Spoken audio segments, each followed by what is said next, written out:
Ini saya record. Baik, bismillahirrahmanirrahim. Assalamualaikum warahmatullahi wabarakatuh. Alhamdulillah, alhamdulillah rabbil alamin, wassalatu wassalamu ala asrafil anbiya'i wal mursalin, sayyidina Muhammad wa ala alihi wa ashabihi ajmain. Puji syukur kehadirat Allah Subhanahu wa taala karena di Ramadan malam ke-11 ini sepertinya kita masih diberikan kesehatan, masih diberikan banyak kemanfaatan oleh Allah Subhanahu wa taala meskipun di Kabupaten Bone ini kita ketahui bersama 2-3 hari terakhir ini kita diguncangkan dengan informasi tentang ada saudara adik kita yang teridentifikasi dan dinyatakan positif dari hasil uji PCR swabnya. Nah, ini adalah kali ketiga saya selaku moderator untuk melaksanakan kegiatan Bincang Ramadan. Yang pertama kami berbincang dengan Sekretaris Gustu dan juru bicara Gustu untuk menyambut Ramadan ini dengan hikmat dan menghimbau kepada seluruh influencer mungkin masyarakat Kabupaten Bone yang mungkin selama ini punya pengaruh besar terhadap kumpul-kumpul. Kita mengajak kumpul tetapi secara online seperti ini untuk bisa merubah habit, menghibur diri juga di rumah dan kegiatannya lebih ada manfaat dan ada berkah yang kita bisa dapatkan bersama. Saya ulang lagi terima kasih kepada ketiga narasumber yang saya tahu kepadatannya untuk melayani masyarakat, termasuk melayani sistem-sistem yang ada di bawahnya tentang bagaimana bisa memaksimalkan kondisi-kondisi yang tidak biasanya kita lalui, menjadi ada hal-hal yang selalu menjadi alternatif baru. Saya ingin mereview sedikit bahwa kebetulan saya pada saat kuliah mengambil satu kepakaran dari konsep pengambilan keputusan. Nah, pengambilan keputusan itu ada dua, ada namanya pengambilan keputusan terstruktur dan ada namanya pengambilan keputusan tidak terstruktur. Nah, kalau pengambilan keputusan terstruktur itu adalah kita mengambil keputusan itu memang sudah menjadi hal yang biasa. Misalnya kita mau memimpin acara ulang tahun apa begitu. Kita mau menandatangani surat kenaikan pangkat dan seterusnya, itu memang kita mengambil satu kebijakan atau keputusan yang memang sudah terstruktur. Nah, ada yang namanya pengambilan keputusan tidak terstruktur. Tidak terstruktur itu adalah kita harus mengambil satu kebijakan atau keputusan di mana hal itu tidak pernah kita kondisikan, tidak sering kita melihat situasinya. Nah, sekarang ini dulunya dalam konteks keilmuan itu kita mengambil keputusannya hanya beberapa kali. Kenapa? Case-case yang luar biasa, case-case yang misalnya tidak biasanya kita lalui itu hanya sering kita dapatkan 1 atau 2 kali dalam 1 bulan. Nah, sudah hampir 2 bulan terakhir ini, lebih dari 2 bulan terakhir mungkin angkanya, kita ini hampir tiap hari dihadapkan dengan proses keputusan, pengambilan keputusan yang tidak terstruktur dengan kondisi-kondisi yang semua serba dadakan. Beberapa kali saya mencoba mendampingi ada beberapa proses pengambilan keputusan yang dilakukan oleh beberapa menteri. Pak Bupati biasanya ada video conference langsung dengan lintas menteri, beberapa menteri, terus ada juga dari KPK, LKPP, dan banyak lagi. Tentunya dari sisi Polri juga dalam hal ini Pak Kapolres hampir per beberapa hari beliau pasti selalu melakukan video conference untuk koordinasi pengambilan keputusan dan bagaimana implementasi dari pengambilan keputusan dari tingkat tertinggi yang ada di Jakarta atau yang ada di pusat. Begitupun saya rasa juga dari Pak Gajari. Nah, malam ini kenapa inisiasinya ingin saya mencoba untuk membuka diskusi dengan tema seperti ini? Untuk apa? Untuk harapannya untuk bisa menyemangati para abdi negara yang ada di luar sana, beberapa teman-teman kepala desa, beberapa teman-teman dari dinas, beberapa teman-teman LSM, beberapa teman-teman dari DPR, dan banyak teman-teman lainnya yang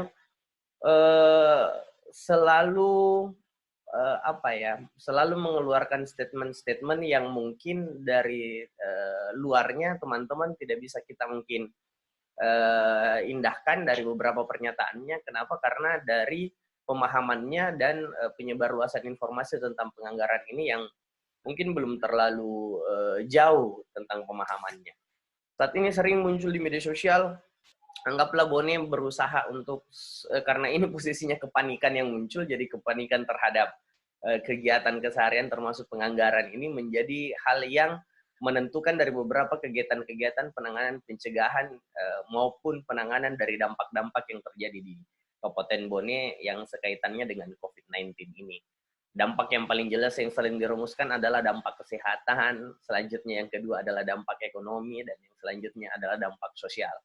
Nah, fase 14 hari pertama, fase 14 hari kedua, fase 14 hari ketiga, dan kita akan terus mengalami beberapa fase-fase 14 hari dengan kelipatannya itu ke depannya. Nah, sekarang mulai gonjang-ganjing tentang penganggaran, termasuk ada surat edaran menteri bersama, ada 3 menteri yang memutuskan bahwa pemotongan anggaran 50%, menjadi sampai teman-teman di dinas-dinas OPD-OPD itu juga, wah gimana caranya gitu. Terus bagaimana mereka bisa legowo, semuanya penting. Terus saya diskusi dengan teman-teman karena kita coba membuat proyeksi ke kaitannya dengan dampak sosial dan ekonomi, bagaimana melihat pendistribusian PKH, bagaimana melihat pendistribusian dari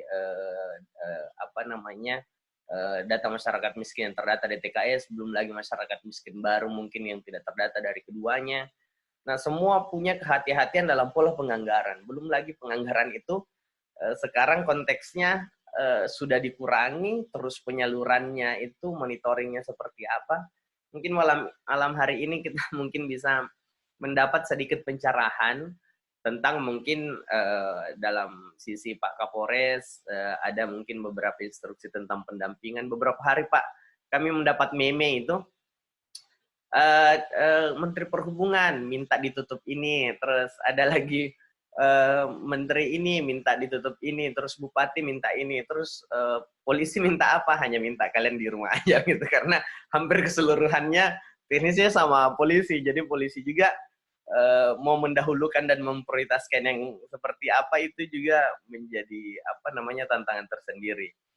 Dari sisi Pak Kajari mungkin lebih ke bagaimana bisa teman-teman ada bukan semacam jaminan ya, ada pengetahuan baru untuk mereka bisa mengetahui pola penganggaran itu dari sisi monitoring Pak Kajari. Anggaplah di desa itu, rata-rata desa ini tertahan untuk bisa memberikan bantuan, misalnya karena regulasi dari Kementerian Desa dengan Kementerian Dalam Negeri kadang ada miss.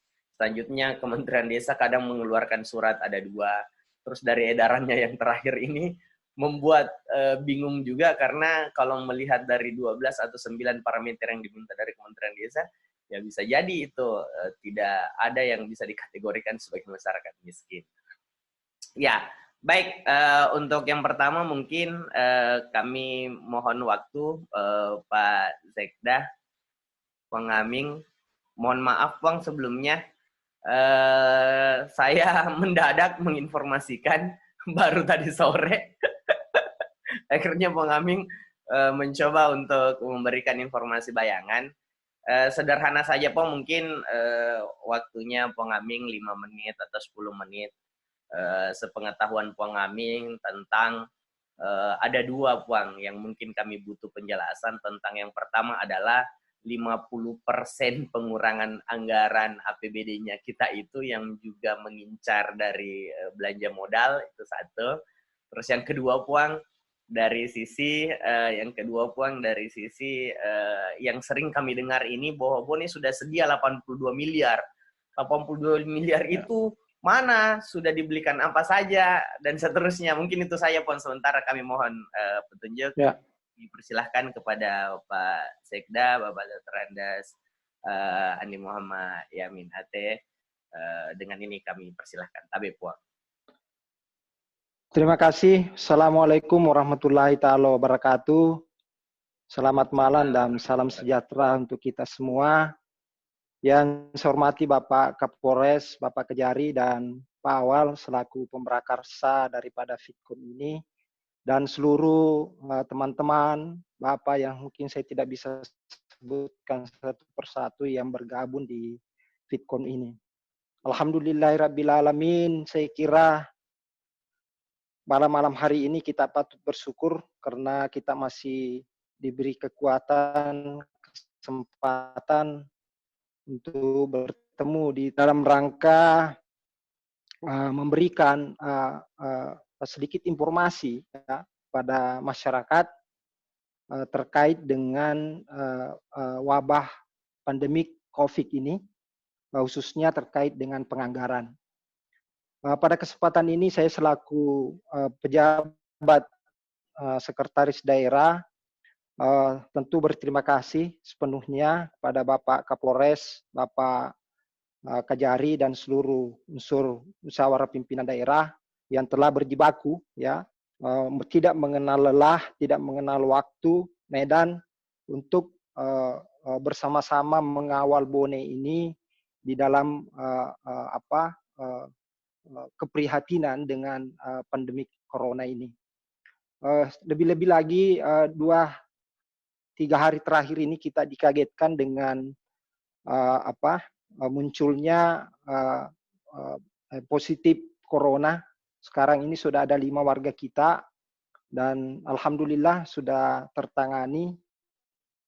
Dan saya kira virus corona ini, pandemik ini sesuatu yang tidak pernah terbayangkan sebelumnya, yang begitu menggelinding, yang begitu dahsyatnya, sehingga tidak ada pernah memprediksi bahwa waktu, situasi dan kondisi yang begitu cepat melanda Indonesia, bukan saja Indonesia, dunia, bahkan kita di Bone ini. Sehingga terus terang saja dengan COVID ini membuat semua sebenarnya kita kalang kabut, bukan hanya Bone tetapi secara keseluruhan, termasuk mungkin mengantisipasi hal-hal yang kita tidak pernah prediksi sebelumnya.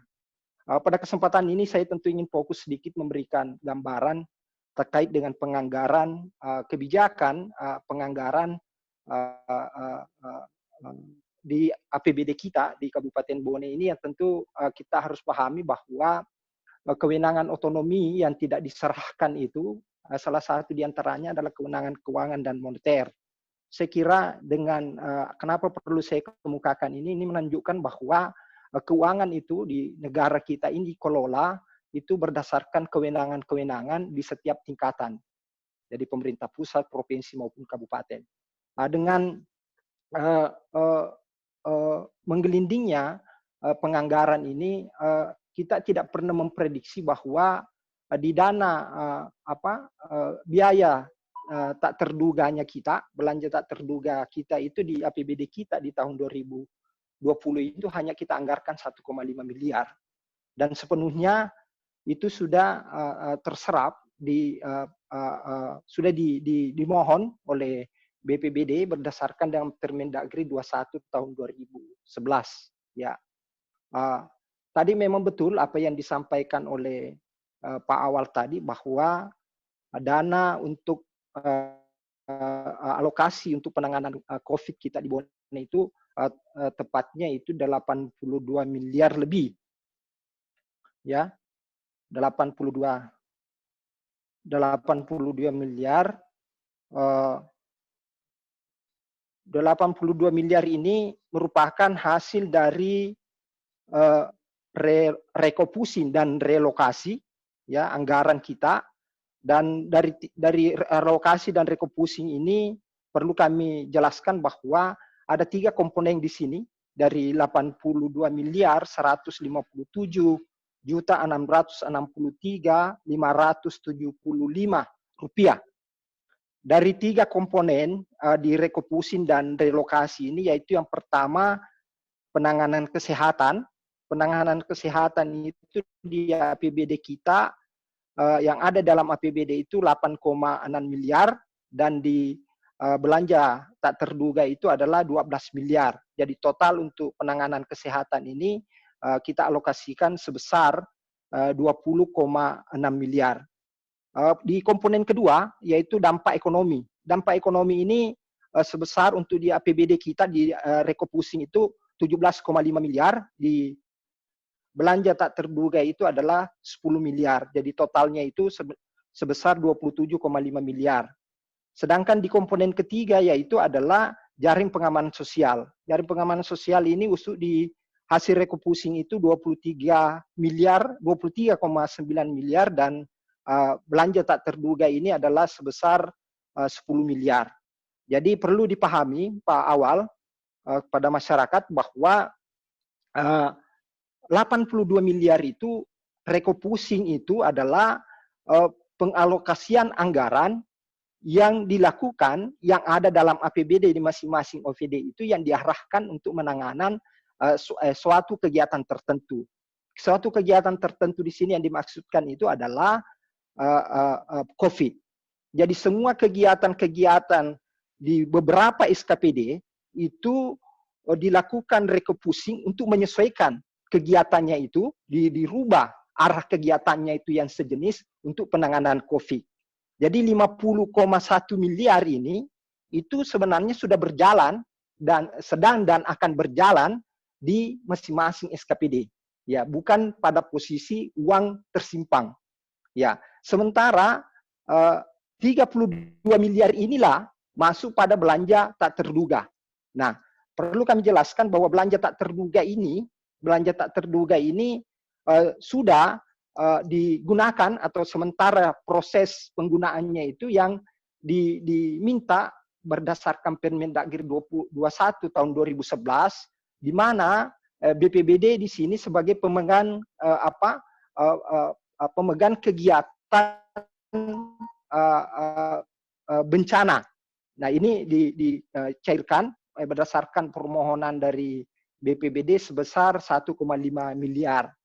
1,5 miliar ini peruntukannya sebesar 700 juta untuk BPBD, kegiatan BPBD operasional dan sebagainya, dan 800 juta itu untuk belanja APD, kebutuhan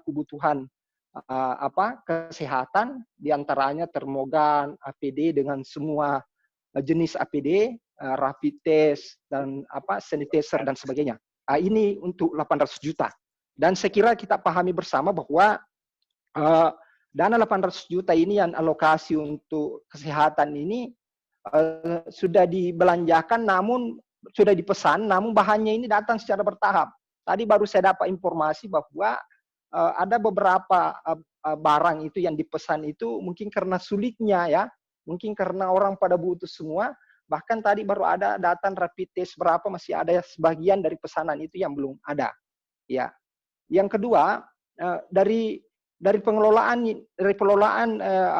selanjutnya penganggaran yang sudah dikeluarkan di sini berdasarkan Permendagri 20 tahun 2020 tentang penanganan COVID ini yang memungkinkan semua OVD bisa melakukan berdasarkan tugas dan fungsinya.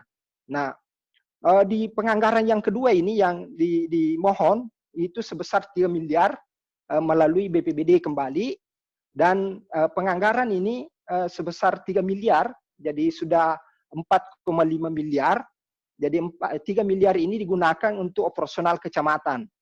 Dari 27 kecamatan itu sudah diberikan penganggaran 35 juta dialokasikan. Demikian pula untuk terkhusus pada kecamatan perbatasan, jadi ada 7 ini dialokasikan anggaran sebesar 92 juta. Jadi 30 juta diantaranya itu adalah untuk insentif 8 orang, termasuk uang makan 8 orang, ya alokasinya itu dikali 1 bulan. Jadi total untuk kegiatan pendanaan yang sudah digelontorkan ke kecamatan ini, baik dalam kapasitas kecamatan sendiri maupun ditambah kecamatan dan perbatasan, itu sekitar 1,6 miliar.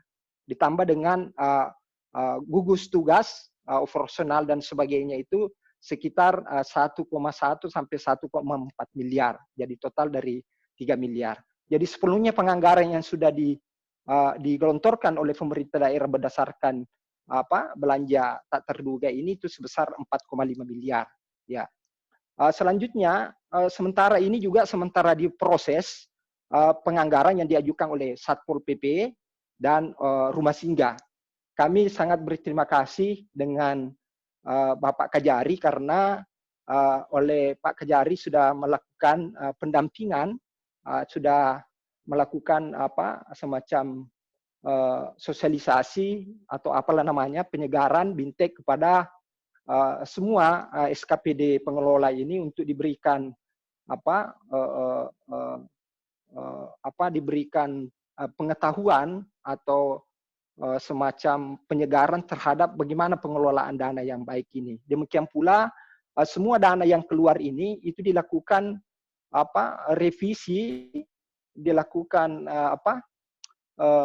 oleh Bawasda dengan pendampingan dari Kejari, sehingga penganggaran yang saya ceritakan tadi, baik sementara proses Satpol maupun Dinas Kesehatan dengan penganggaran Rumah Singgah itu semuanya sudah dilakukan verifikasi oleh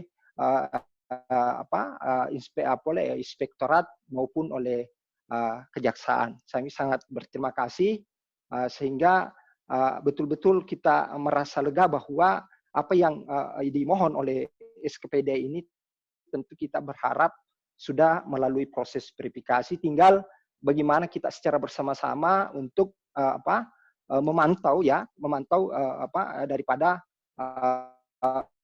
pelaksanaan kegiatan di tingkat bawah. Jadi saya kira itu untuk sementara yang bisa kami sampaikan.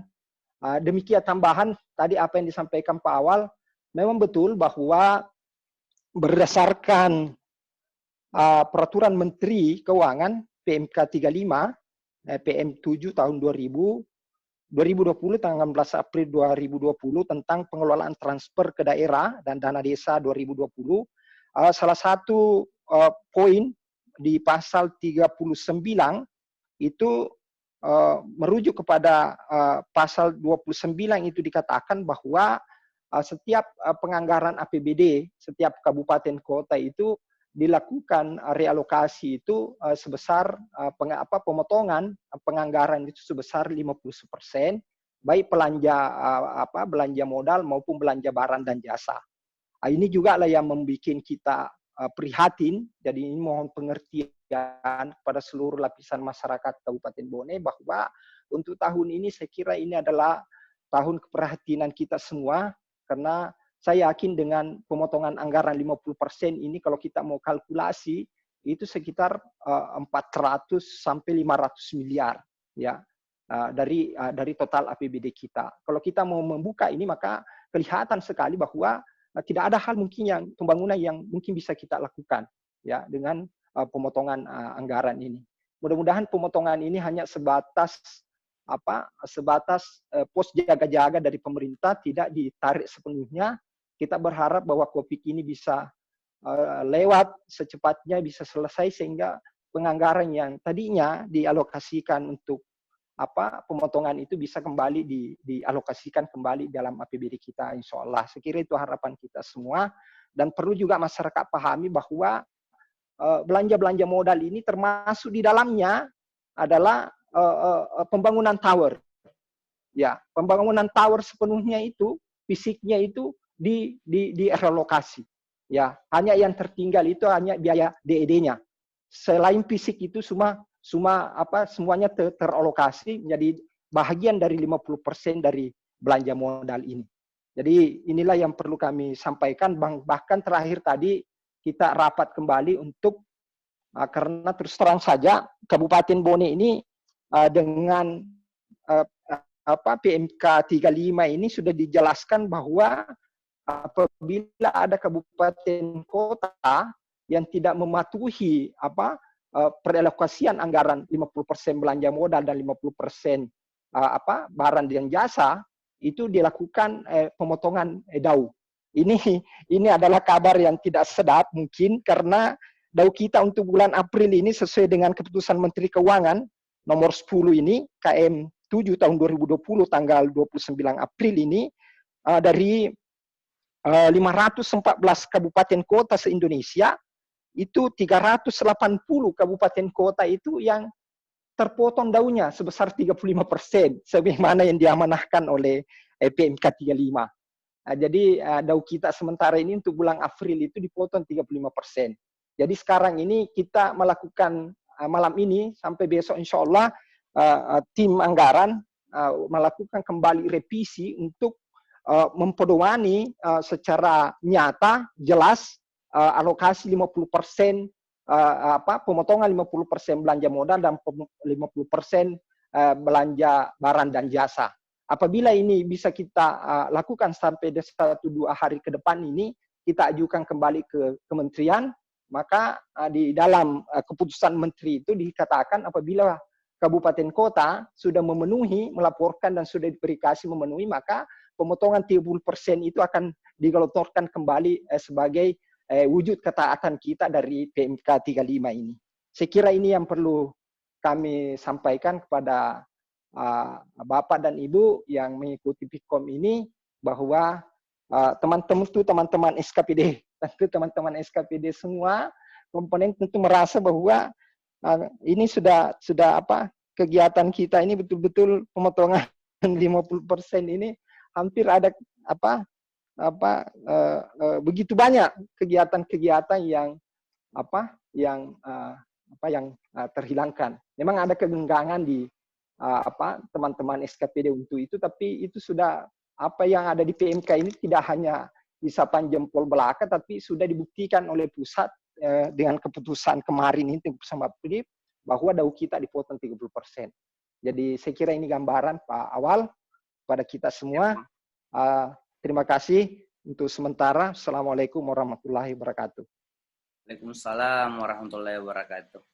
Terima kasih Puang Aming yang sudah memberikan penjelasan ke kita.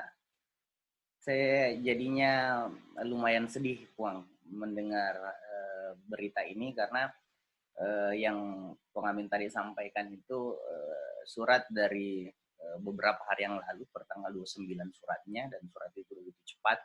Seperti yang saya sampaikan pertama, bahwa daerah sekarang ini harus mencoba keluar dari beberapa zona-zona yang pelik. Banyak pilihan-pilihan yang harus dibuat, banyak keputusan yang harus dibuat, yang tidak terstruktur. Artinya kejadian-kejadian yang tidak pernah kita perkirakan itu akan muncul.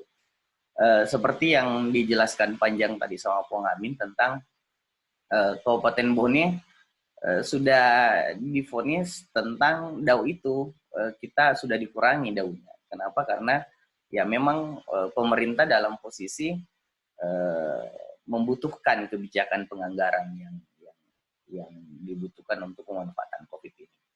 Nah, Kabupaten Bone ini dari data yang disampaikan Puang Amin tadi itu sekitar 82 miliar, terdiri dari belanja tak terduga 32 miliar, kegiatan APBD itu sekitar 50 miliar, terus dari penanganan kesehatannya secara total 20 miliar, 20,6 miliar, dampak ekonomi sekitar 27,5 miliar, dan dampak sosial itu 33,9 miliar. Itu adalah proses upaya yang dilakukan pemerintah kabupaten, dalam hal ini tim anggaran kabupaten, untuk bagaimana menyiasati dana atau kebijakan anggaran yang waktu di Kabupaten Bone ini. Seperti yang kita ketahui, Kabupaten Bone ini bergantung dari DAU. Jadi pada saat kita misalnya tidak menyesuaikan dari apa yang diminta dari Kementerian Keuangan atau kementerian yang terlibat dari edaran yang ada, termasuk kebijakan yang ada dari Kementerian Dalam Negeri, itu akan, ya ini kita sudah bukan semacam surat untuk ancaman ke daerah, kabupaten, kota, tetapi sudah terlihat kita sudah dipotong 50%. Catatannya dari apa yang disampaikan oleh Pak Sekda barusan, Puang Aming, bahwa memang harus ada legowo dari teman-teman atau bapak-bapak dari OPD untuk bagaimana kita membantu tim anggaran merealokasi atau merefocusing anggaran. Dulunya teman-teman di media sosial pun berteriak tentang tower, ya kita ikhlaskan kali ini permintaannya teman-teman untuk tower itu, dengan secara otomatis kita harus hadapi bersama, bahkan lebih dari tower yang diminta dari COVID ini. Kenapa? Karena 50% dari penganggaran dana alokasi umum. Bayangannya ya, sedih sih. Sedihnya adalah di tengah pemerintah Kabupaten Bone ini mencoba terpontang-panting untuk mengatur penganggaran sesuai dengan regulasi yang mendadak dibuat oleh kementerian. Di lain sisi mudah-mudahan diskusi ini juga bisa bermanfaat untuk masyarakat umum dalam artian bisa mengerti beberapa tindakan-tindakan yang dilakukan oleh pemerintah. Kenapa dari pengambilan keputusan yang diambil oleh pemerintah Kabupaten Bone, pemerintah kita yang ada di Kabupaten Bone adalah memilih satu keputusan dari beberapa pilihan keputusan yang tidak terlalu menguntungkan. Jadi kalau misalnya ada 5 keputusan, semuanya keputusan itu tidak menguntungkan, diambillah keputusan yang terbaik daripada yang terburuk yang ada. Dan pasti ada yang merasa kecewa dengan penganggarannya. Tetapi ya kita harus hadapi. Kenapa? Karena dananya bukan dari kita, dananya dari pusat yang masuk dari DAU. DAK-nya pun kemarin sudah diangkat. Nah, berbicara masalah Kabupaten Bone dengan kebijakan anggaran, yang kita lihat adalah yang pertama adalah APBD yang konteksnya dikelola oleh teman-teman atau Bapak Ibu dari dinas-dinas terkait atau OPD-OPD yang ada termasuk kecamatan. Nah, ada juga yang menarik ini adalah dana desa. Dana desa menjadi acuan juga untuk bisa kita menjadi pelapis utama kedua setelah APBD ini di tingkat bawah pastinya. Nah, dana desa ini juga kadang berbenturan dengan regulasi yang ada karena pedoman dari pemerintah daerah menggunakan pedoman dari Menteri Dalam Negeri, sedangkan yang di desa menggunakan pedoman dari Menteri Kementerian Desa. Kadang ada beberapa yang mungkin secara koordinasi agak berbenturan, belum lagi ada edaran dari Kementerian Sosial yang kaitannya dengan jaminan sosial dan seterusnya. Nah, mungkin pola-pola yang baik seperti yang Pak Sekda sampaikan tadi, sudah berterima kasih kepada Pak Kajari selaku pendamping dari proses pemantau dalam penganggaran pemerintah kabupaten ini. Beliau sudah melakukan melakukan edukasi, melakukan langkah-langkah untuk memberikan pencerahan-pencerahan yang baru. Yang lama saja pada saat kondisi sebelum COVID itu model penganggarannya masih sering kita ada miss dalam komunikasinya. Apalagi beberapa keputusan-keputusan yang mendadak ini menjadikan kita agak sulit bisa menerima, menyesuaikan dari apa yang diarahkan dari edaran-edaran yang ada. Olehnya itu kami memohon kepada Pak Kajari sebagai narasumbernya kita yang kedua, mohon kiranya Pak memberikan masukan, memberikan gambaran, memberikan solusi terhadap diskusi malam hari ini. Mungkin diantaranya sasarannya adalah teman-teman dari OPD, satu, teman-teman dari desa, kedua, dan yang ketiga biar apa yang bisa dibuka untuk publik, di mana publik bisa menyimak dan mengetahui posisinya teman-teman desa, teman-teman pemerintah daerah itu di sisi mana. Itu satu. Terus yang kedua, bagaimana proses aman dalam proses penganggaran ini. Anggaplah desa sekarang takut-takutan itu, apakah kami yang lakukan ini sudah bisa, apakah kami lakukan ini tidak ada lagi edaran yang baru begitu.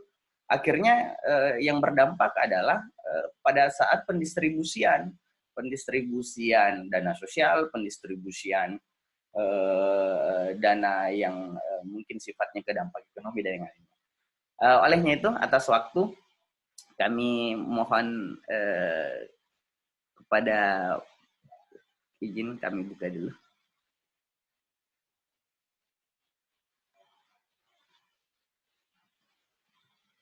Silahkan Bang Dr. Eri, kan selalu kumpul dulunya kita ini suka diskusi Pak Kajari ini, cuman karena COVID ya diskusinya kita lewat Zoom ini aja. Lama saya 2-3 kali menjadi panel bersama, hari ini ya saya dadak lagi untuk jadi panel, semoga bisa menjadi manfaat. Silahkan Pak Kajari. Terima kasih Dinda Awal. Salah satu kalau di mata saya adalah orang yang sangat berpengaruh terhadap masa depan Bone. Mudah-mudahan apa yang saya ramalkan itu. Amin. Terima kasih Pak Kajari. Assalamualaikum. Assalamualaikum warahmatullahi wabarakatuh. Amin, amin, amin. Waalaikumsalam warahmatullahi wabarakatuh. Selamat malam, salam sejahtera untuk kita semua. Yang saya hormati Bapak PLT Sekda, Pak Yamin, dan juga para peserta joint meeting pada malam hari ini. Sungguh satu kehormatan dan kebahagiaan bagi saya bisa hadir bersama dalam satu forum diskusi yang secara pribadi saya mengatakan ini adalah diskusi yang sangat mencerdaskan. Mengapa? Karena banyak bertanya orang-orang di luar sana, apa, mengapa, dan harus bagaimana terhadap penganggaran COVID ini. Banyak sekali persepsi dan perspektif yang berkembang di masyarakat sehingga itu menjadi satu dinamisasi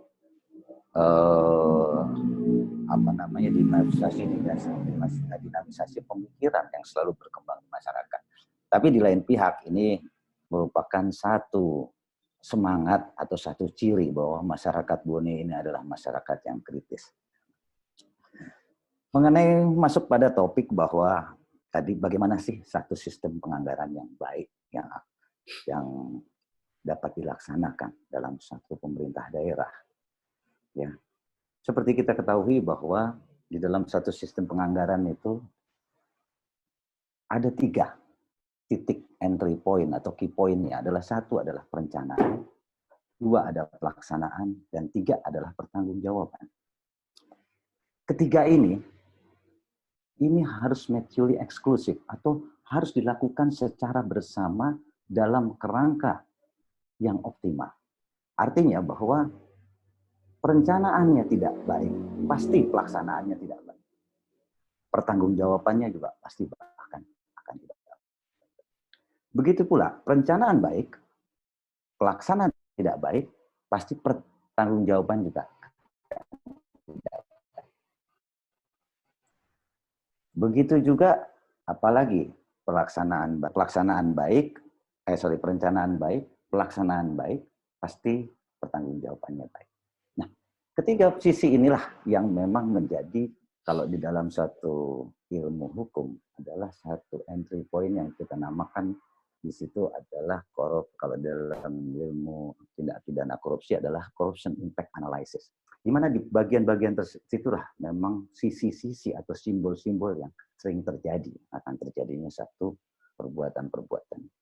Nah, namun sebelum saya masuk kepada bagaimana hal ini menjelaskan nanti bagaimana yang baik yang akan dilaksanakan, tapi saya ingin kita sama-sama menyatukan persepsi dulu bahwa di dalam suasana pandemi ini kita semua juga pasti dipaksa untuk berpikir yang luar biasa. Berpikir yang luar biasa seperti apa yang dikatakan oleh Dr. Awal tadi adalah berpikir dengan menggunakan kebijakan yang tidak terstruktur, kalau kata Dr. Awal. Tapi kalau saya mengatakan bahwa sebenarnya ini adalah langkah-langkah diskresi yang harus dilakukan oleh satu pemangku kebijakan. Langkah-langkah diskresi ini apa?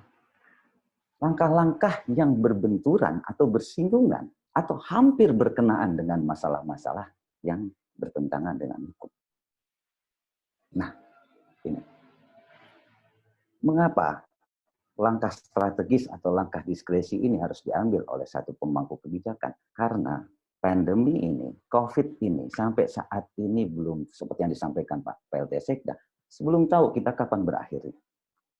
Bagaimana cara penyebarannya, bagaimana pengobatannya, kita tidak tahu.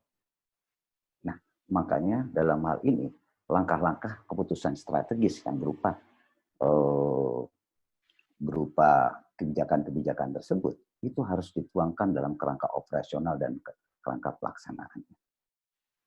Nah, di dalam, seperti yang sudah disampaikan tadi, bahwa di dalam langkah-langkah tersebut, hanya satu tujuannya. Outcome-nya, kalau saya lebih senang menyebutnya outcome. Apa? Menjamin keselamatan masyarakat. Menjamin keselamatan masyarakat, terutama di bidang kesehatan dan di bidang ekonomi. Nah, kenapa ini? Karena inilah sebenarnya sendi atau dasar daripada negara dalam melindungi warga negara. Nah, langkah-langkah itu tentunya di dalam keadaan yang luar biasa ini, kita tidak bisa mengacu kepada konsep yang dimensi yang biasa. Karena tentunya kalau di dimensi yang biasa, suatu proses pengadaan kita bisa ambil bahwa ada, bisa dicari harga yang responsif, harga yang bagus, harga yang paling menguntungkan bagi negara. Tapi kalau dalam keadaan seperti ini, seperti apa yang disampaikan tadi oleh Pak PLT Sekda, kita mencari sesuatu saja sekarang. Di semua daerah, semua negara, bahkan di seluruh dunia, itu mencari yang dinamakan alat APD atau alat pelindung diri, atau alat-alat yang berhubungan dengan penanganan COVID. Tentunya, karena ada supply dan demand dalam teori ekonomi yang mengakibatkan harga ini menjadi lebih tinggi daripada biasanya. Ini menjadikan bahwa pengadaan ini akan didiskresi dalam hal bahwa yang penting dalam hal ini negara, pemerintah kabupaten, pemerintah daerah itu sudah bisa mendapatkan barang-barang itu. Untuk apa? Untuk melindungi masyarakatnya. Itulah tujuannya. Kemudian tentunya banyak yang bertanya, bagaimana Pak kalau seumpamanya harga itu terlalu tinggi? Harga itu ya. Sekarang tentunya saya beberapa kali kesempatan dan hasil memang diskusi saya dengan teman-teman juga bahwa tentu kita tidak mungkin mencari harga yang murah. Kita pasti mendapatkan harga yang mahal karena supply and demand itu kebutuhan terhadap barang-barang ini sangat dibutuhkan oleh semua pihak. Namun, tingkatan prudence atau tingkatan kehati-hatian inilah yang diperlukan. Salah satunya adalah bagaimana kita tidak tetap atau kita tidak melanggar yang dinamakan prinsip pengadaan. Ya, kita tetap mengacu kepada yang dinamakan prinsip pengadaan. Prinsip pengadaan di dalam Perpres adalah satu, bahwa pengadaan barang tersebut harus bersifat efisien, efektif, transparan, dan akuntabel. Kedua apa? Kedua adalah mematuhi yang dinamakan etika pengadaan. Etika pengadaan di sini adalah para pejabat dan pejabat pengadaan dan pengguna atau dalam hal ini pelaksana daripada pengadaan itu harus menjauhi dari yang disebut yang dinamakan kolusi, korupsi, dan nepotisme. Tentunya di situ kalau kita jabarkan lebih langsung ada yang dinamakan frauds atau kecurangan, ada yang dinamakan stolen atau pencurian, atau ada yang dinamakan trading influence di situ atau memperdagangkan pengaruh, atau mungkin di situ juga ada yang sifatnya bribery atau suap. Nah, langkah-langkah inilah yang diperlukan. Ketiga adalah prudence, tingkat kehati-hatian. Pejabat dalam hal ini adalah harus memiliki tingkat kehati-hatian. Kehati-hatiannya bagaimana? Adalah dia bisa menciptakan satu sistem di dalam pengadaan tersebut. Artinya, kita ambil contoh, seumpamanya ada harga yang mahal. Karena harga yang mahal ini, kita bisa minta pada yang bersangkutan, dia berapa harganya, berapa ongkos kirimnya, berapa. Inilah tingkat prudence bahwa oh ya harganya yang tadinya harganya 1 juta umpamanya, tingkat itunya adalah 700, ongkos kirimnya 200, keuntungan dia 100. Nah, inilah cara-caranya. Keempat bahwa di sini harus ada satu rasa yang saya sering sampaikan bahwa semua orang sekarang harus ada yang dinamakan, kalau saya menganggapnya bahwa kita semua harus punya nasionalisme dalam keadaan ini. Mengapa begitu penting nasionalisme? Karena apa yang kita lakukan pada saat ini adalah untuk negara, untuk membantu masyarakat, untuk menjamin keselamatan masyarakat, ya kan? Salah satunya dengan cara bahwa kita menamakan yang dinamakan honestly dan fairness. Honestly apa? Kejujuran pada diri kita sendiri. Kejujuran kita dalam membuat analisa kebutuhan dalam proses pengadaan barang dan jasa.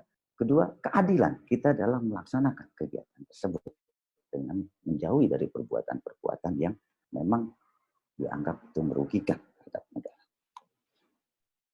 Hal ini tentunya bukan hal yang mudah, Pak Awal atau teman-teman sekalian. Kami juga sudah bekerja sama dengan APIP atau aparat pemerintah internal, pemeriksa internal pemerintahan, dan juga ada Pak Iqbal di sini, ada Pak Kabak Hukum. Kami berdiskusi, bahkan berkali-kali kami juga merasionalisasikan anggaran yang diajukan dalam rangka apa? Dalam bentuk efektif dan efisiensi. Karena apa? Seperti yang disampaikan oleh Pak PLT Sekda Pak Awal, jangan sampai bahwa ada anggapan bahwa 82 miliar ini adalah uang yang di luar anggaran. Ini uang anggaran yang dipotong, yang akan memotong semua biaya-biaya pembangunan. Oleh karena itu, bagaimana kita bisa menekan anggaran itu seminim mungkin, pandemi ini selesai, masih ada sisanya untuk pembangunan. Dan kita kembalikan kepada APBD.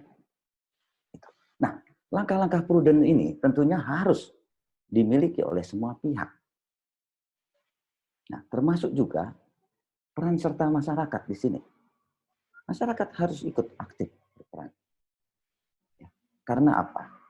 Tidak bisa satu pemerintahan itu tanpa memang ada trust atau hubungan timbal balik antara dengan masyarakat.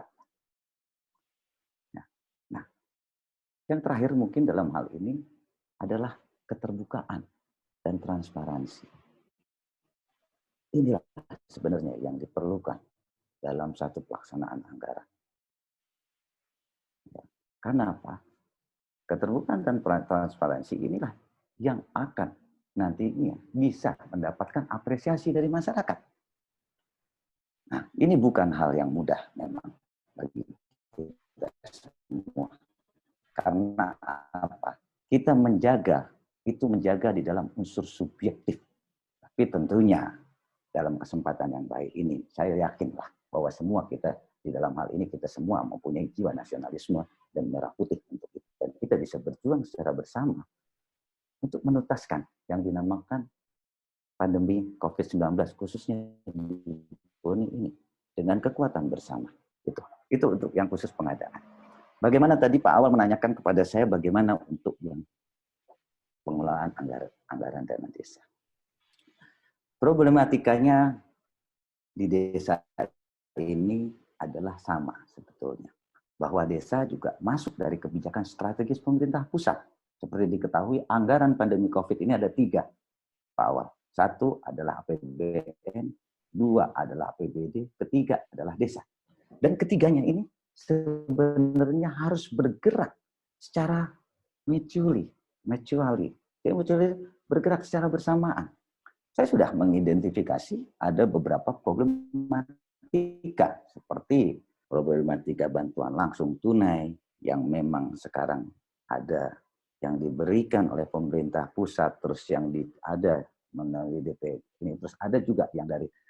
Nah, saya meyakini bahwa memang tentunya pengamangku kebijakan dalam hal ini, ya, terutama di desa-desa, dia bisa melaksanakan yang namanya prudensial atau kehati-hatian.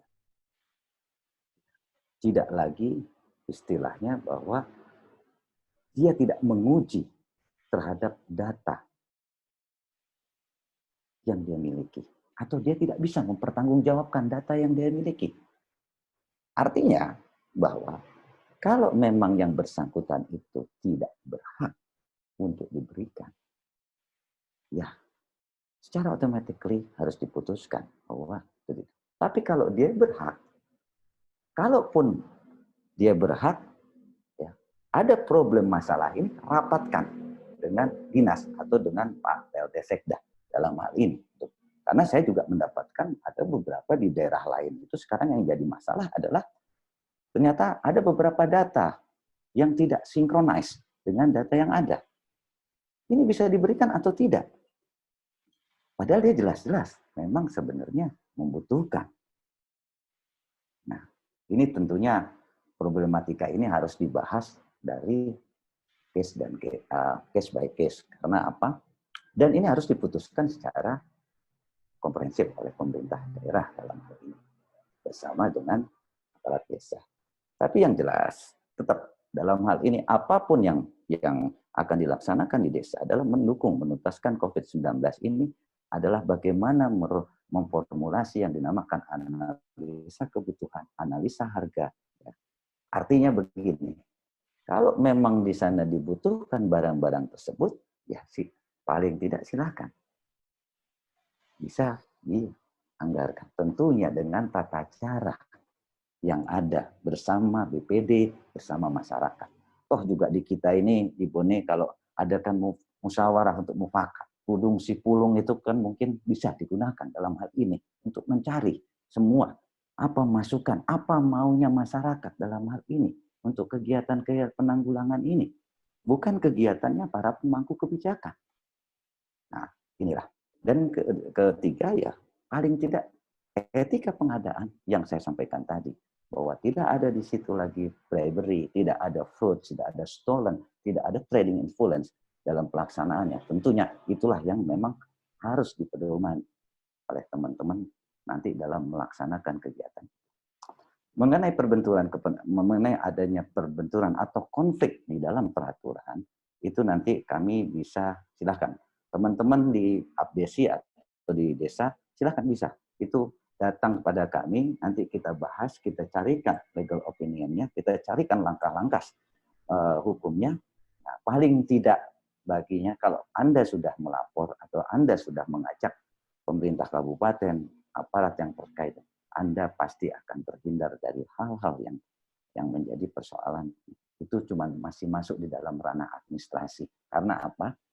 Tidak ada unsur kesengajaan dalam hal itu, bahwa dengan orang melapor ke kejaksaan, melapor ke kepolisian, melapor ke pemerintah daerah, atau melapor ke Pak Awal sendiri, kan dia sudah transparan dan terbuka itu, ya kan? Yang kita hindari adalah cara-cara yang diam-diam, yang tiba-tiba nanti mengambil keputusan yang tanpa ada dasar.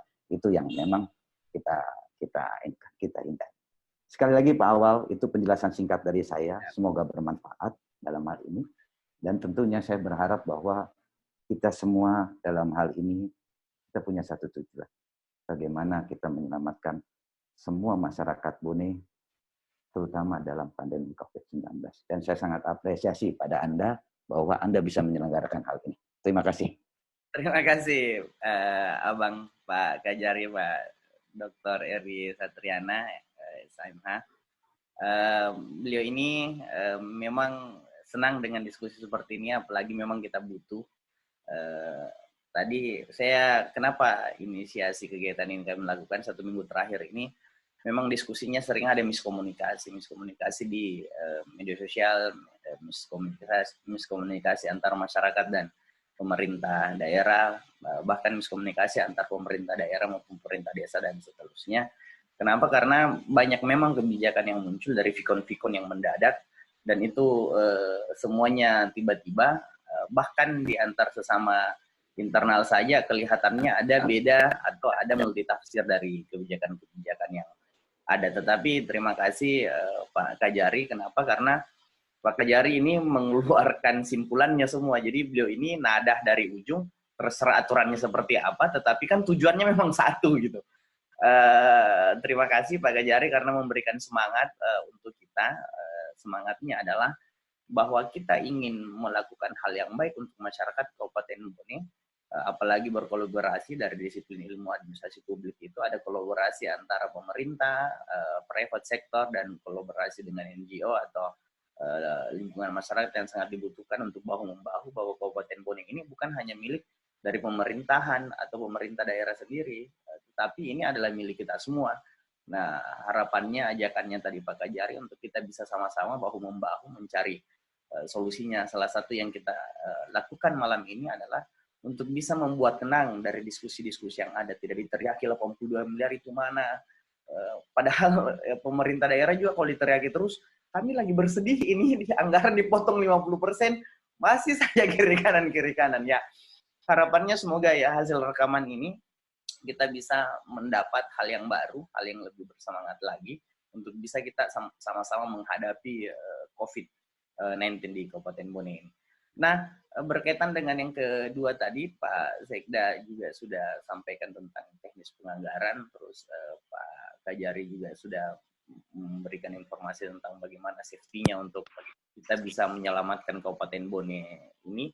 Ada satu memang sebelum ngajak ngomong beliau sih, saya mulai agak sedih juga informasi kemarin di grup-grup WhatsApp gitu.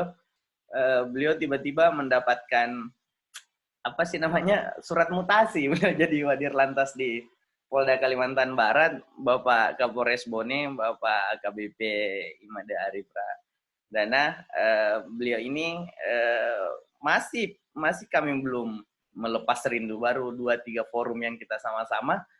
Pak Wadi sudah tinggalkan kita gitu, pondasi-pondasi yang sudah beliau buat beberapa bulan yang lalu. Saya waktu sebelum COVID ini, saya sama Kak Awal di Politeknik ini, beliau lagi mencoba mendesain untuk bagaimana meningkatkan pariwisata Kabupaten Bone dari bawah laut.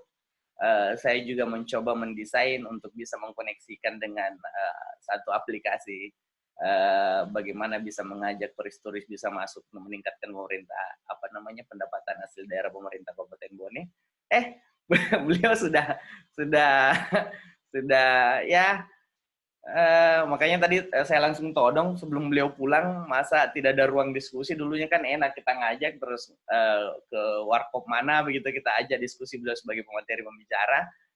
Ya saat ini harus ditodong juga untuk masuk di Zoom.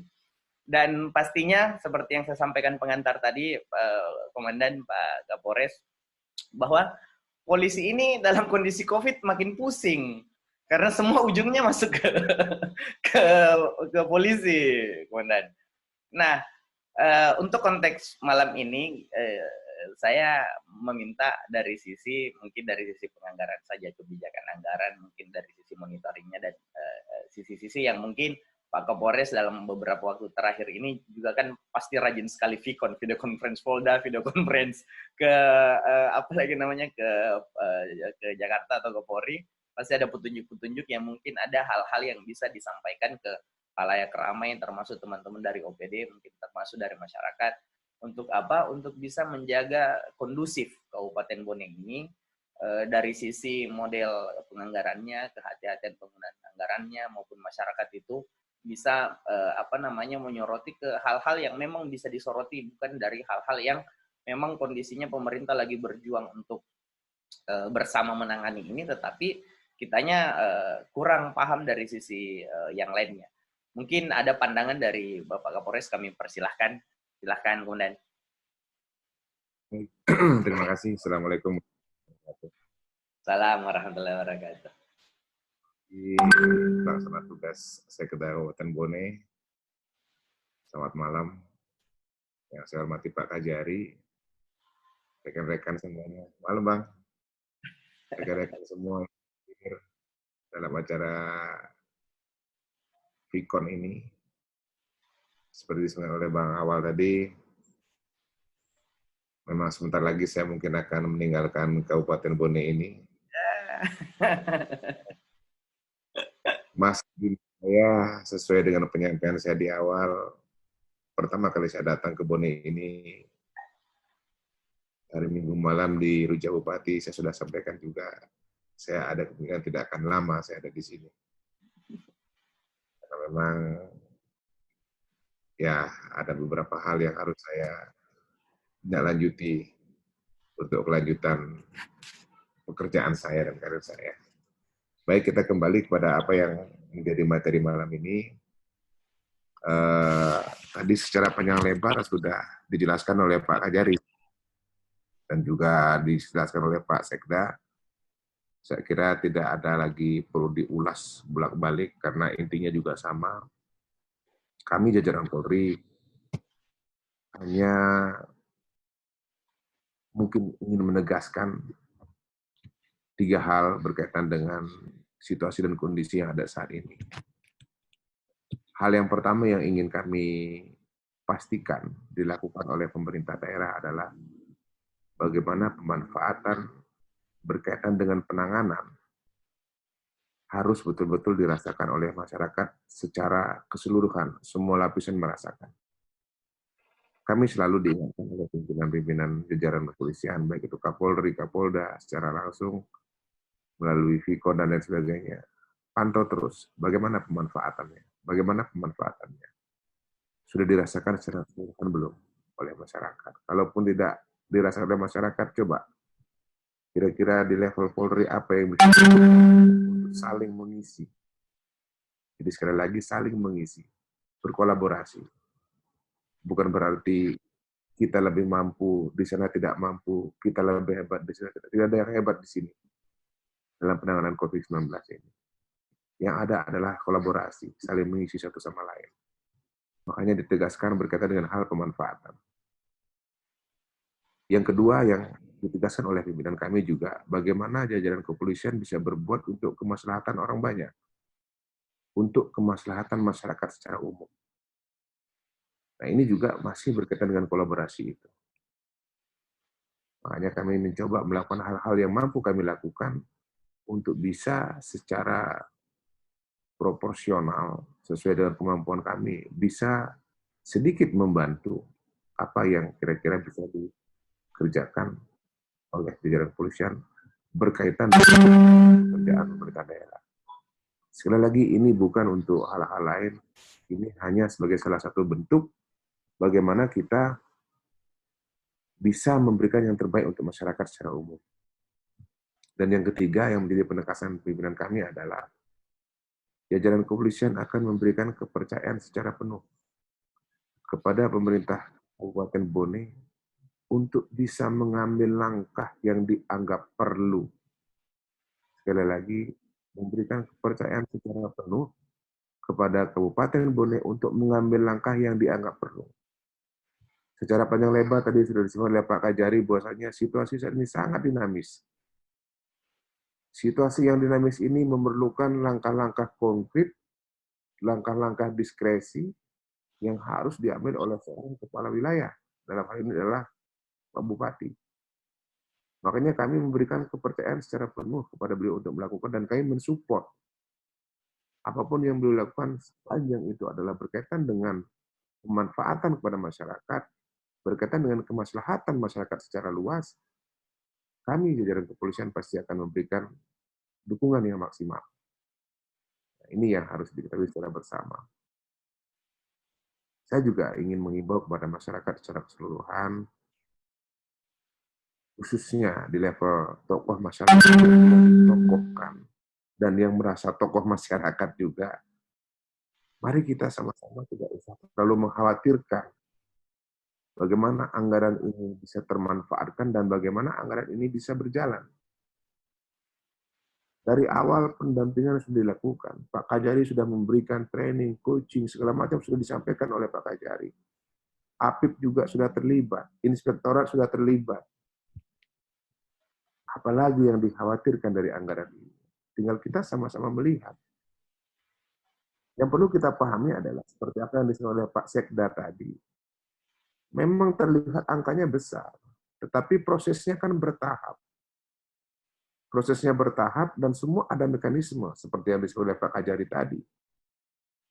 Jangan sampai niat baik kita justru di kemudian hari jadi masalah. Nah itu. Niat baik jangan sampai jadi masalah. Kalau Pak Kapolri menyampaikan hati-hati Pak Kapolres, jangan IMB, inisiatif membawa bencana. Ini yang bahaya. Inisiatif membawa bencana, ini yang bahaya. Hati-hati dengan IMB, hati-hati dengan IMB.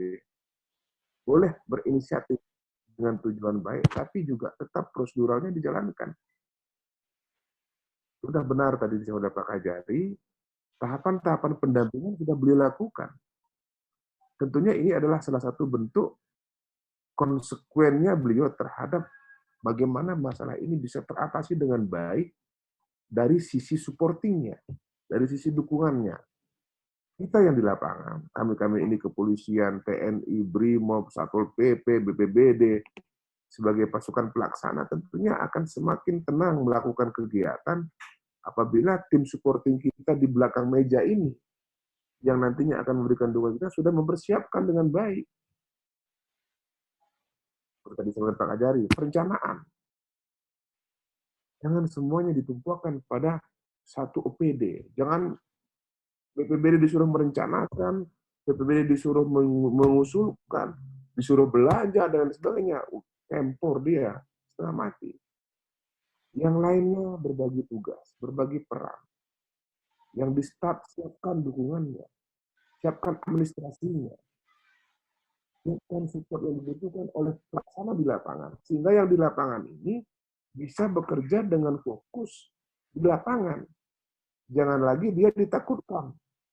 Sudah dia berhadapan langsung dengan masyarakat yang terkontaminasi dengan COVID-19, dia juga masih dibayang-bayangi dengan ketakutan bagaimana nanti. Akhirnya semuanya tidak akan pernah selesai kalau semuanya kita bekerja dengan ditakut-takuti. Kita harus percaya. Kurang apa Pak Kajari, kurang apa inspektorat, kurang apa API, kurang apa Sekda. Melakukan pengawasan-pengawasan. Nah, ini kita harus percaya sebagai masyarakat.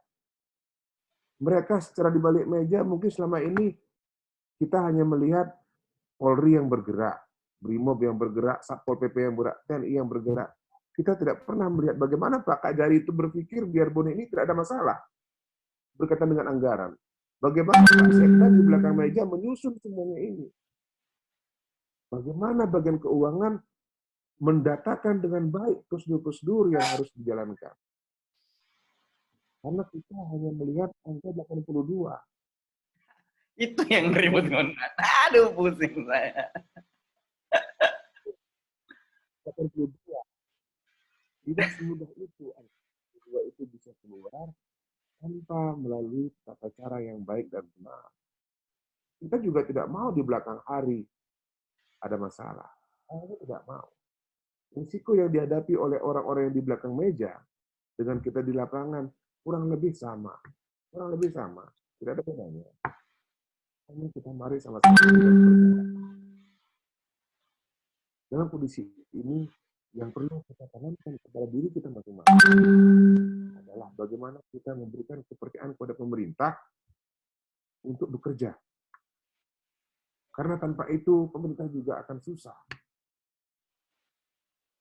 Pemerintah juga, kita juga, kami juga sebagai bagian daripada pemerintah dan negara juga akan memberikan dan mengupayakan yang terbaik untuk bisa diterima oleh masyarakatnya. Seperti itu. Jadi yang dilakukan di sini adalah sama-sama saling mempercayai satu sama lain. Kalau sudah itu bisa terjalin, bisa terjadi, mudah-mudahan kita tidak akan susah ke depannya. Mungkin ada orang berpandangan dengan pola pikir masing-masing, dengan sudut pandang masing-masing, angka 82 miliar itu banyak sekali. Ya betul banyak, saya juga nggak pernah ngelihat angka itu. Gimana bentuknya ulang betul banyak.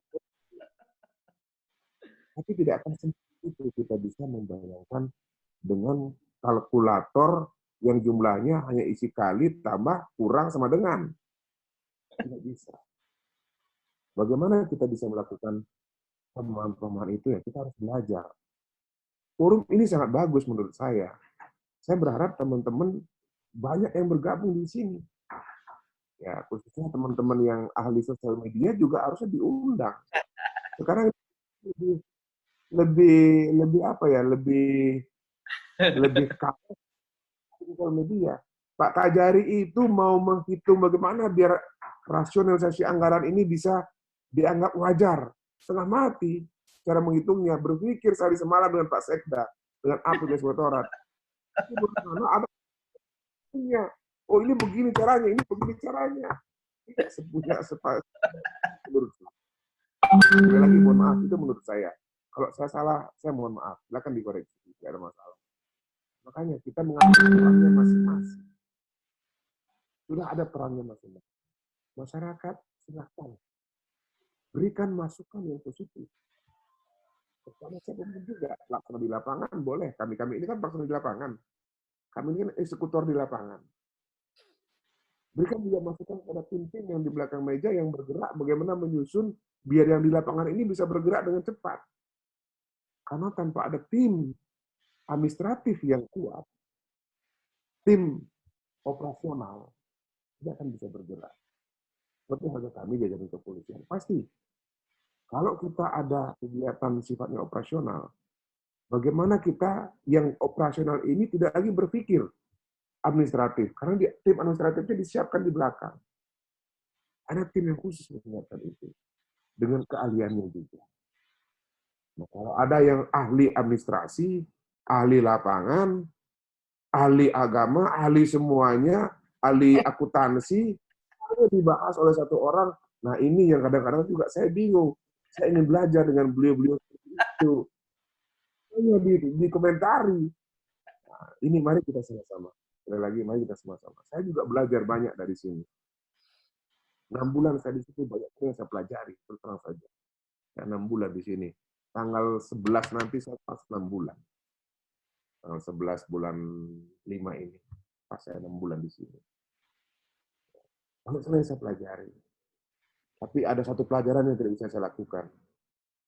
Yaitu menghitung, bekerja, menganalisa, mengevaluasi, dan mengkritik. Saya tidak bisa. Saya baru pada tahap. Tapi keluarga kita ada yang bisa mampu seperti itu, hebat sekali. Saya cukup itu yang bisa saya sampaikan. Sekali lagi, mari berikan kepercayaan kepada siapapun yang bekerja. Yang bekerja di administrasi, percayakan saja. Yang bekerja di operasional, percayakan saja. Masyarakat juga, mari kita dekati dengan baik, dengan pola-pola yang baik. Bagaimana apa yang kita lakukan ada pemanfaatannya, kemaslahatan masyarakat bisa kita laksanakan, dan juga secara kepercayaan atau keyakinan masyarakat tentang apa yang kita lakukan, bisa kita tumbuhkan. Itu saja. Kalau itu sudah bisa dijalankan, insya Allah mudah-mudahan lah. Yang berkaitan dengan angka 82 yang digembar-gemborkan banyak orang ini, bisa kita redam sedikit. Karena kami tahu, kami paham, tidak langsung 82 itu keluar utuh 82. Tidak serta-merta hari ini ngomong 82, hari ini keluar 82, tidak. Semua ada tahapan-tahapannya. Nah, itulah yang dikerjakan oleh Pak Kajari, Pak Sekda, bagian keuangan, para pimpinan OPD. Itulah yang dikerjakan sekarang. Nah, inilah yang harus dipahami oleh masyarakat. Yang dilakukan oleh mereka itu kan tidak kelihatan. Tidak kelihatan. Karena semuanya bekerja administratif itu ya dengan berkutat dengan kertas dan angka-angka, tidak kelihatan. Makanya selalu ditanggapi dengan hal-hal yang beragam. Sekiranya itu dari saya, kurang lebihnya saya mohon maaf. Mudah-mudahan kebersamaan kita saat ini, sebentar lagi saya juga mendengarkan Bone, mudah-mudahan saya dari jauh nanti dari Pontianak sana bisa mendengarkan hal-hal yang baik untuk Bone selanjutnya. Terima kasih. Assalamualaikum warahmatullahi wabarakatuh. Waalaikumsalam warahmatullahi wabarakatuh. Terima kasih, Komandanku. Banyak yang ngechat di bawah tuh dan Kajari sama Kapolres Andalan. Ya termasuk ungkapan kesedihan sepertinya. Pak Kapolres ini kan enak kalau ngomongnya sudah gelisah ya sudah ngomong aja gitu, mohon dikoreksi kalau setelahnya, tetapi strong point. Kenapa? Karena memang ya kita harus kena ke informasi-informasi seperti itu. Ya alhamdulillah, terima kasih, banyak yang mengapresiasi kegiatan malam ini. Kenapa? Karena saya berpikir memang yang strong point yang disampaikan oleh Pak Kapolres ya harus kita saling mempercayai. Niatan baik itu pada saat kita lakukan, ingin lakukan bersama, tetapi unsur-unsur tidak saling mempercayai itu juga sulit, meskipun sudah beberapa parameter yang Pak Kajari lakukan itu, sudah mencoba mengcoaching, sudah mencoba melakukan hal-hal teknis di belakang layar seperti disampaikan sama Pak Kapolres, adalah hal-hal yang sifatnya administratif itu sudah saling mendukung kita untuk apa? Untuk melihat dan bisa keluar dari COVID-19 yang ada di Kabupaten Bone ini. Karena masalahnya sekarang bukan hanya COVID-nya, tetapi dampak dari COVID-nya juga akan menjadi permasalahan baru nantinya. Orang sementara berteriak APD-nya mana, nantinya ada yang berteriak ini yang bajunya ditutup, kami tidak makan, ini yang banyaklah panjang lebar. Ya alhamdulillah malam ini kita bisa coba mengurai satu persatu bagaimana kondisi sebenarnya, untuk juga memperlihatkan bahwa Forkopimda Kabupaten Bone ini memang betul-betul memaksimalkan apa yang dipunya kegiatan yang dulunya hanya kita rencanakan kegiatan dalam 1 tahun itu kita rencanakan 1 bulan. Sekarang ini kita rencanakan hal-hal yang sifatnya hanya sehari, 2 hari. Pada saat kita tidak lakukan, ya imbasnya yang seperti disampaikan Pak Sekda. Langsung anggaran kita bisa saja tidak diturunkan gara-gara DAO itu. Mungkin seperti itu. Mudah-mudahan malam ini hasil diskusi kita bisa mencerahkan masyarakat, karena kegiatan ini kami rekam dalam bentuk fasilitas recording dari Zoom. Nanti akan kami publish di YouTube. Biar apa? Biar ini menjadi pencerahan ke masyarakat yang mungkin tidak sempat bergabung, tetapi jika ada yang bergabung di sini ingin mengulang penjelasan dari Pak Kajari, ingin mengulang penjelasan dari Pak Sekda, ingin mengulang penjelasan dari Pak Kapolres, hanya menyodorkan linknya bahwa ya ini yang hasil diskusi kita untuk masyarakat Kabupaten Bone. Baik, sudah agak larut malam, karena memang kita startnya di melarut ya, istilahnya kalau di Bone ini Pak Kapolres, izin Pak Kajari, istilahnya kita di Bone ini ada istilah di kita itu SSB Pak, sisa-sisa buka. Jadi kalau kita sudah buka puasa, masih ada sisa-sisanya yang belum kita habiskan pada saat buka puasa, ya kita nikmati pada saat kondisi jam-jam yang saat ini, namanya edisi sisa-sisa buka gitu. Baik, saya lempar, mungkin beberapa ada yang ingin bertanya, 2 pertanyaan saja biar kita tidak terlalu lama, karena strong point sudah hampir disampaikan jelas sekali oleh Pak Sekda, strong point sudah disampaikan jelas sekali oleh Pak Kajari dan Pak Kapolres. Untuk itu, untuk metodenya, mic-nya mungkin terkunci, silakan raise hand atau ngechat, chatnya saya buka, atau saya coba izin buka buka mic-nya. Silahkan yang mau bertanya bisa membuka mic-nya. Di sini ada beberapa teman-teman adik-adik dari Elhumasa, ada Pak staf ahli juga, Puang Ali. Selamat bergabung Puang. Terima kasih. Ada Kabit Anggaran juga Pak Andi Iqbal. Ada beberapa teman-teman, sepertinya di posko desa juga ini, posko Abdesi juga sepertinya juga bergabung. Sepertinya angin segar yang disampaikan oleh Pak Kajari tadi tentang desa ini, sepertinya banyak pengen curhat ke Pak Kajari, karena banyak mungkin hal-hal yang mereka khawatirkan tadi sudah dikode sama Pak Kajari. Silahkan Pak Kajari terbuka untuk itu. Untuk menyambung saja, saya coba ada Adinda dari DPRD kalau tidak salah tadi. Ada Pak Ade Ferry, ada ya? Bisa dibuka deh, DV apa? Lockout kali ya.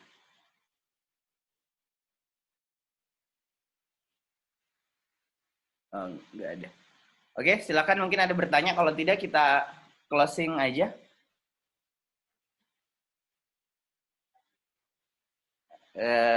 Tidak perlu ada yang saya simpulkan sepertinya. Karena informasi ini adalah informasi sebenarnya yang ditunggu oleh masyarakat. Kenapa? Karena masyarakat saat ini hanya lebih banyak, bukan hanya lebih banyak, dia diselimuti, kita ini diselimuti dengan kepanikan.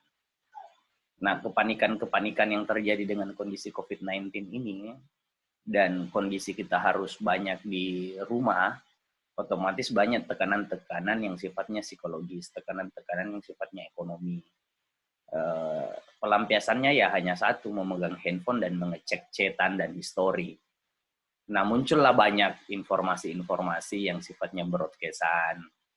Selanjutnya, yang sifatnya informasi-informasi yang secara penerimaannya ada yang bisa menerima secara struktur, ada yang tidak bisa menerimanya secara terstruktur, yang tidak bisa menyaringnya kiri kanan. Nah, membanding-bandingkan informasi itu yang membuat mulailah banyak tokoh-tokoh di media sosial yang bisa berteriak bahwa mestinya seperti ini, mestinya seperti itu, meskipun dari beberapa teriakannya itu memang sudah dilakukan oleh pemerintah kabupaten maupun dalam konsep Forkopimda yang ada di Kabupaten Bone. Saya selaku orang yang memang sering melihat informasinya secara detail, dan beberapa saya bergaul di lingkungan Forkopimda, merasa tidak kompeten untuk menjelaskan itu. Makanya saya mencoba menginisiasi untuk melakukan ini biar apa? Biar ada kejelasan kepada masyarakat, biar ada rasa tenang yang baru kepada masyarakat, biar ada rasa nyaman yang baru kepada masyarakat terhadap upaya-upaya yang sudah sangat dimaksimalkan oleh Forkopimda yang ada di Kabupaten Bone ini. Seperti yang Pak Sekda tadi sampaikan bahwa kita sudah kerja keras, kita ini lagi diserang secara penganggaran, terus bagaimana bisa memperjuangkan beberapa hal, belum lagi memperjuangkan keluarga begitu. Ya, satu penanya aja kali, ada Pak Christian ada Pak Christian kali ya. Oh, Adek ini dari Elu Humasa. Silakan, Dek. Bisa buka mic-nya ya, Dek? Iya, bisa. Ya, silakan. Ini pasukannya Pak Kajari ini dari Elu Humasa, anak hukum Makassar ini. Semua pengen masuk semua tadi fans-fansnya Pak Kajari. Silakan, Dek.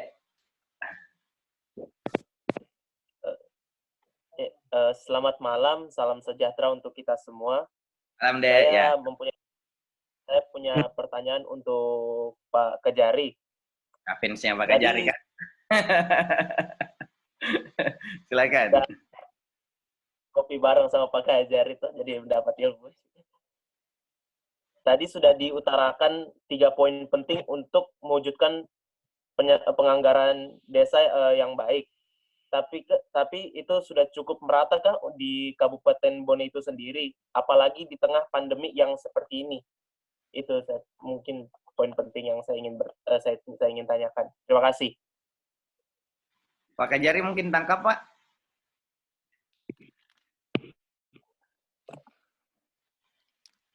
Di headsetin dulu kali ya, Pak Kajari.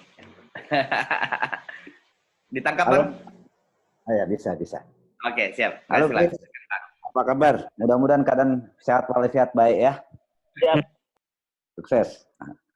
Ya, pertanyaan tadi apa yang harus dilaksanakan? Seperti yang telah saya sampaikan bahwa untuk khusus di desa ini tentu problematikanya berbeda dengan apa yang terjadi di pemerintah kabupaten. Tentunya penanganannya juga nanti kita harus identifikasi dulu permasalahannya apa yang menjadi problem yang ada di desa ini. Bisa juga itu menyangkut pada aturan atau juga menyangkut kepada tata caranya nantinya. Nah, tentunya ini saya juga berharap bahwa nanti tentunya bisa atau mungkin melalui El Humasa juga yang salah satu, setahu saya bahwa salah satu pendamping di desa-desa itu bisa nanti kita berkomunikasi atau datang ke kantor karena di kami juga ada yang dinamakan pos pelayanan hukum di situ.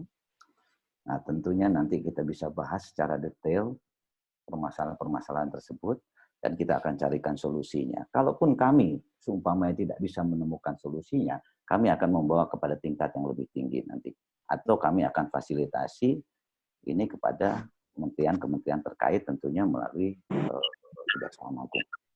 Nah, itu deh. Jadi kalau umpamanya bagaimana penanganan apakah sudah merata atau belum dalam penanganannya, tentu yang saya sampaikan tadi bahwa kita semua seperti apa yang disampaikan oleh Pak Kapolres, artinya bahwa kita kusnuzon aja dulu lah semuanya.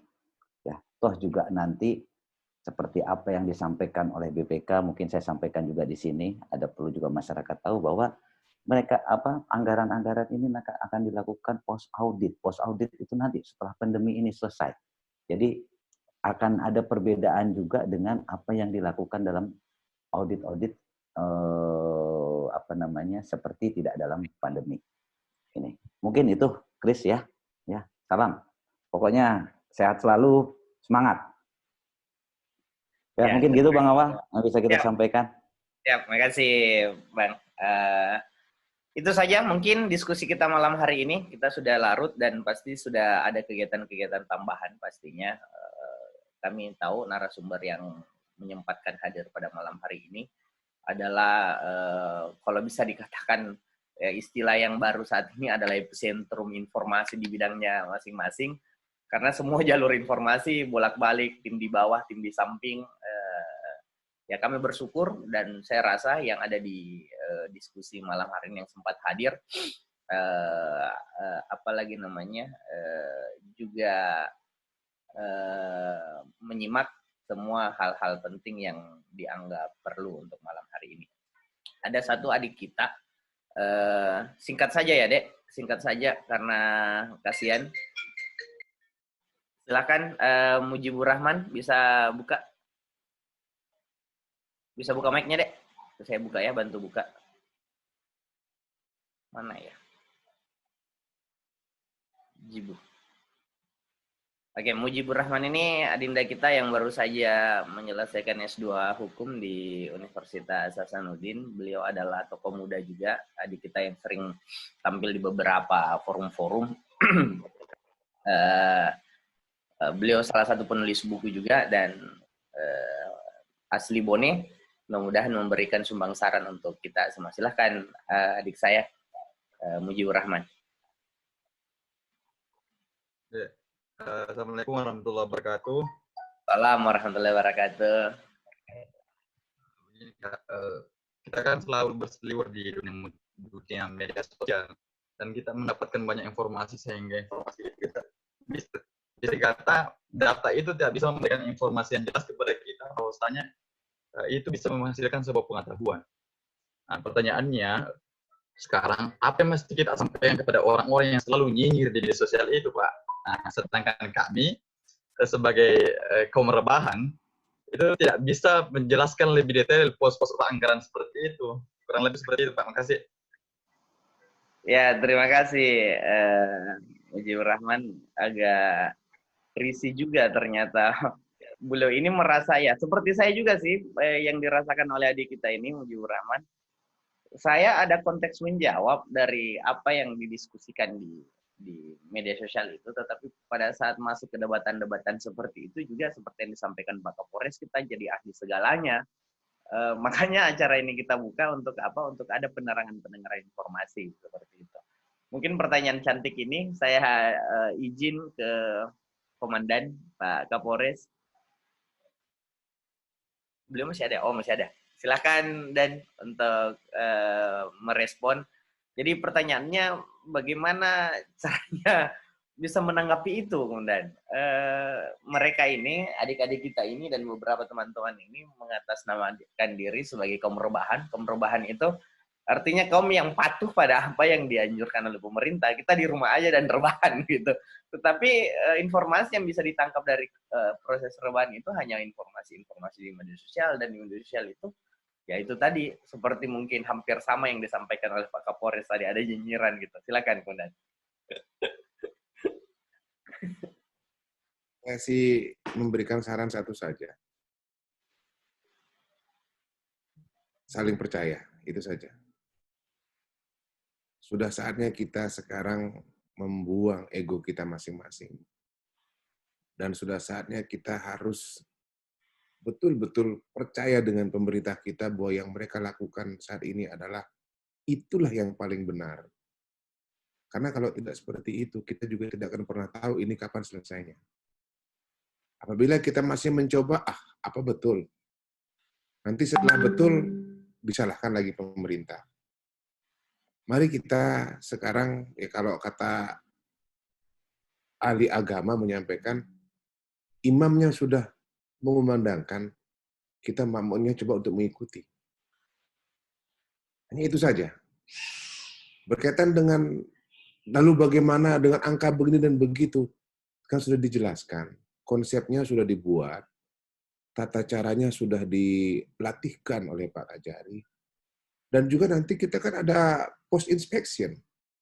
Inspeksi setelah kegiatan ini selesai. Untuk hari ini biarkanlah dulu mereka bekerja. Percayakan saja dulu. Mari kita sama-sama memberikan keyakinan kepada kita semua bahwa siapapun berbuat apa itu adalah baik. Begitu saja. Di sisi lain masyarakat memberikan kegiatan sosial, kita doakan alhamdulillah. Hasilnya pasti baik itu. Di sisi lain ini berbuat ini, kita doakan alhamdulillah mudah-mudahan itu adalah hasilnya yang baik. Karena kalau tidak begitu, susah. Tidak ada benarnya kalau kita hanya bisa menyalahkan dari persepsi kita sendiri saja. Sekali lagi, saya hanya menjawab, saling mempercayai saja. untuk saat ini. Percaya dengan himbauan pemerintah, percaya dengan diri sendiri, percaya bahwa kita mampu melakukan itu. Itu saja. Kalau tidak percaya, susah. Tidak percaya dengan pemerintah, tidak percaya diri, lo percaya sama siapa? Kan susah jadinya. Percaya dengan awang-awang ya susah. Percaya saja dulu untuk saat ini, sampai dengan ini selesai. Setelah itu ada masanya untuk kita saling berdiskusi lagi. Sekali lagi saling berdiskusi, bukan saling menyalahkan. Saling berdiskusi apa yang sudah kita lakukan kemarin. Mudah-mudahan tidak ada masalah. Kalaupun ada masalah, apa bisa ada pembenahan. Di sisi mananya yang perlu kita benahi. Di sisi mananya perlu kita perbaiki. Itu saja. Berpikiran positif saja, itu udah nambah imun juga kok. Ya. Betul. Siap, Kenan. Terima kasih, Pak Kapolres. Sejuk sekali malam ini tentang Pak Sekda, Pak Kajari, Pak Kapolres yang betul-betul kami sebagai warga masyarakat Bone asli ini mendapat pimpinan Forkopimda seperti Pak Kajari dan Pak Kapolres ini, ya betul seperti Pak Kapolres sampaikan, kita ini imunnya bertambah dengan informasi-informasi yang sejuk seperti itu. Nah, itu saja mungkin. Kemudian Puang Aming, terima kasih. Pak Kajari, pasti masih, kalau Pak Kajari ini bisa sampai subuh sebenarnya. Tuh, Pak Kajari ini ya udah bisa sampai subuh. Semua bisa sampai subuh sebenarnya. Cuman kan pasti ada WhatsApp yang ingin dijawab, pasti ada koordinasi yang ingin dilakukan, dan pasti banyak hal-hal penting yang lebih penting dari diskusi malam ini. Kita hanya menyisipkan informasi ini untuk apa? Kami yakin Forkopimda, Pak Kajari, Pak Kapolres, Puang Amin, dan Pak Bupati dalam hal ini perpanjangan tangan maupun dari tim anggaran, dari DPRD juga sudah melakukan hal yang banyak. Kenapa saya buka diskusinya ya? Biar teman-teman bisa mengerti bahwa orang tua kita ini semua sudah bekerja maksimal. Berikan kepercayaan seperti yang disampaikan oleh Pak Kapolres. Mari kita berikan masukan, mari kita berkolaborasi seperti yang disampaikan Pak Kapolres tadi. Titipan dari Pak Kajari, bagaimana kita bisa memenuhi standar-standar pengadaan, terus bagaimana kita bisa berhati-hati dengan polanya. Yang penting, bagaimana bisa masyarakat itu mendapatkan manfaat yang lebih banyak dari COVID ini. Bagaimana kita bisa mendapatkan informasi yang lebih dalam. Saya pun mulai dari pertama COVID, tanggal 3 Maret, tanggal 16 Maret ini intens berkomunikasi dengan teman-teman. Saya berusaha untuk bisa mengabdi juga, karena kami di dosen ini ada satu unsurnya pengajaran, penelitian, dan pengabdian. Salah satu unsur pengabdian saya adalah bagaimana caranya membantu pola komunikasi yang saat ini harus dipaksa dengan komunikasi yang sifatnya daring, komunikasi yang sifatnya telekonferensi. Di beberapa forum saya mencoba mengkoneksikan, itu adalah bagian dari pengabdian yang harus kami lakukan dari sisi akademisi. Itu saja, mungkin terima kasih berulang, mohon maaf penyediaan minumannya mungkin di masing-masing, biasanya ada enak juga kalau buat begini, Ngundan, Bang Puang. Kenapa? Karena minumannya di masing-masing. Alah, itu Pak Kapolres sudah naikin minuman. Luar tanggung jawab sponsor ini. Merakarsa ini minuman. Iya, Bu. Jadi itu saja. Terima kasih. Maaf atas keterbatasan pun, terima kasih atas waktunya, terima kasih atas pencerahannya. Semoga diskusi malam ini akan menjadi berkah untuk kita semua, akan menjadi imun yang baik untuk masyarakat kita secara keseluruhan yang selama ini mungkin terbatas harus ketemu sama Pak Kajari, terbatas harus ketemu sama Pak Kapolres. Akhirnya malam ini kita bisa todong semua dan kumpul semua, dan kita rekam. Setelah ini mungkin 1, 2 jam, 3 jam ke depan kami upload di YouTube. Mohon maaf masih ada beberapa penanya sebenarnya, tetapi mohon maaf sekali lagi, di lain waktu bisa dijapri. Saya tahu aksesnya Pak Kapolres, aksesnya Pak Kajari, aksesnya Puang Amin adalah orang yang terbuka untuk bisa bertanya dan menerima masukan di setelah kegiatan ini. Demikian kegiatan ini, semoga menjadi manfaat untuk kita semua, menjadi berkah untuk kita semua, dan bersama kita menguatkan imun, bersama-sama kita melawan COVID-19 di Kabupaten Bone. Semoga bisa terlewati, masyarakat yang terdampak pun bisa direspon dengan baik ke depannya. Demikian saya Muhammad Awaludin mengakhiri kegiatan pada malam hari ini dengan ucapan Alhamdulillahirrahmanirrahim. Assalamualaikum warahmatullahi wabarakatuh. Terima kasih. Waalaikumsalam warahmatullahi wabarakatuh.